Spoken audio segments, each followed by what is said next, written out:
Hello friends, ఈరోజు మనము పక్కా కొలతలతోటి ఆవకాయ పెట్టుకుందాము. చాలా ఈజీ, ఎవరైనా పెట్టగలుగుతారు. చిన్న ఏజ్ వాళ్ళు కానీ పెద్ద ఏజ్ వాళ్ళు కానీ.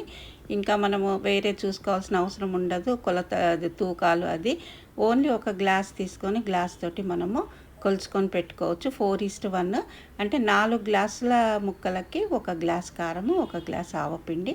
ఆవపిండి కావాలంటే తక్కువ వేసుకోవచ్చు, మీ ఇష్టము. తర్వాత ఉప్పు 3/4 గ్లాస్ వేసుకోవాలి. వెల్లుల్లి ముద్ద అంటే క్రష్ చేసింది, మరి మెత్తది కాదు. తర్వాత వెల్లుల్లిపాయలు వేసుకోవాలి. 2 గ్లాసుల నూనె. తర్వాత నూనె చూసి పోసుకోవచ్చు. ఉప్పు కూడా నూనె చూసి వేసుకోవచ్చు. అంతా బాగా కలిపి మనము పెట్టుకొని 3వ రోజు కలుపుకోవాలి. ఆ రోజు టేస్ట్ చూసి కొంచెం సాల్ట్ పడితే సాల్ట్ వేసుకోవాలి. ఇంకొంచెం నూనె కావాలంటే మేము పచ్చి నూనె వేస్తాము, కొందరు కాచి చల్లార్చి వేసుకుంటారు. అది మన ఇష్టం మీద ఆధారపడి ఉంటుంది. డీటెయిల్స్ కోసము ఛానల్లో చూడండి.